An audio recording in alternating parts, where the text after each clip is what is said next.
কিছুদিন আগে ফেসবুকে দেখলাম যে কোথায় জন্য যে ফুটপাত উচ্ছেদ করতেছে। তো জনগণ খুব ভালো আর ফুটপাত উঠাইতেছে, খুব ভালো কাজ করতেছে।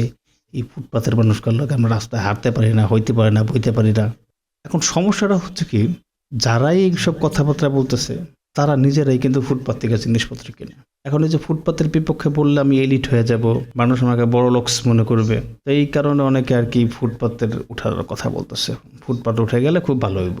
এখন আমি নিজে ভুক্তভোগী, সেটা হচ্ছে যে আমি ওই যে এক সময় তালতলা মার্কেট থেকে ফুটপাত থেকে জিনিসপত্র কিনতাম। বা আমি বেশি বড় লোক মানুষ না, আমি গরিব মানুষ, আমি বড় লোকস না।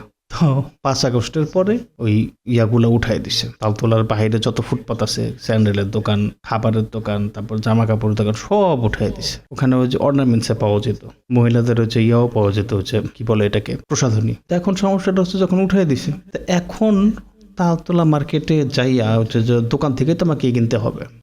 দোকানে যাইয়া দেখেছি জিনিসপত্রের দাম আকাশচুম্বী, মানে মাথা খারাপ টাইপের দাম, মানে এমন দাম চাইতেছে ভাই নিলে নিবে নিলে যান। মানে তাদের কাছে তো অপশন আছে, তুমি আমার দোকান থেকে কিনবে না আরেক দোকান থেকে কিনবা, দোকান থেকে কিনবা, সব দোকান তো আমরা একজোট, একটা সিন্ডিকেট। তা আমি এই দামই চাবো। যদি বাইরে ফুটপাত থাকতো তাহলে হয়তো বা আমি এর থেকে কমে পেতাম। আর তাছাড়া ফুটপাতের প্রোডাক্ট খুব বেশি খারাপ না, বাংলাদেশের সব প্রোডাক্টই একই রকম। যে ফুটপাতের জিনিসপত্রের দাম একটু কম, কারণ এখানে দোকান ভালো লাগে না, শুধু চান্দা দিতে হয়, আর কিছু লাগে না, আর কোনো খরচ নেই। তো এই হচ্ছে সমস্যা। ফুটপাত না থাকলে আমাদের মতো স্বাভাবিক সাধারণ মানুষের গলা কাটতো সবসময় দোকানদারেরা। তো ফুটপাত থাকার কারণে কি সে জিনিসপত্রের দামটা একটু ঠিক আছে, নাহলে উল্টাপাল্টা করে ফেলতো দোকানদারেরা। এখন ফুটপাত যে উচ্ছেদ করতেছে, এটা থেকে বেশি বেশি ফাল পড়ার দরকার নেই।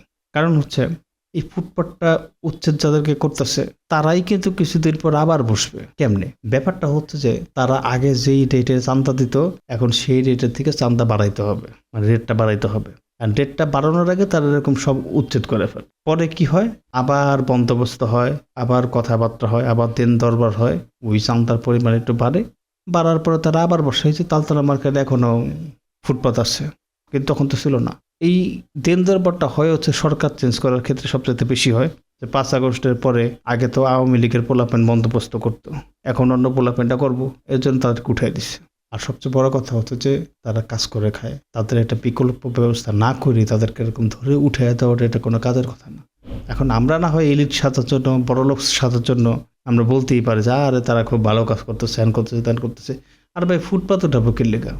উঠাই মানে ফুটপাতে যদি জায়গায় না হয়, তাহলে মনে করেন যে আপনি তো একটা প্রাইভেট কারে বলতে পারেন না আপনার এই সাহস নাই, এই আপনার রাস্তার পাশে পার্কিং করছেন কেন, আমরা চলতে পারতেছি না, তখন তো আপনার পিঠে ছাল থাকবো না। আপনি কোনো দোকানদাররা যায় বলতে পারেন, এই আপনার দোকানের মালপত্র বাইরে রাখছেন কি লেগে, সেটা বলে তো ওরা পিঠে ছাল থাকবে না। আপনি হুন্ডাওয়ালারে কইতে পারতেছেন না যে হুন্ডাটা ওই যে ফুটপাতের উপরে চলতেছে, কারণ ওইটা গেলে আপনার পিঠে ছাল থাকবো না। তো একমাত্র এই ধরনের মানুষের লগে আপনারা খারাপ আচরণ করার পরে আপনাকে পিঠে ছাল থাকে, এর লিগে আমরা রিক্সাওয়ালারে মারি, এর জন্য আমরা ওই যে ইয়াদেরকে মারি, ওই যে যারা ফুটপাত দোকানদারি করে তাদেরকে মারি।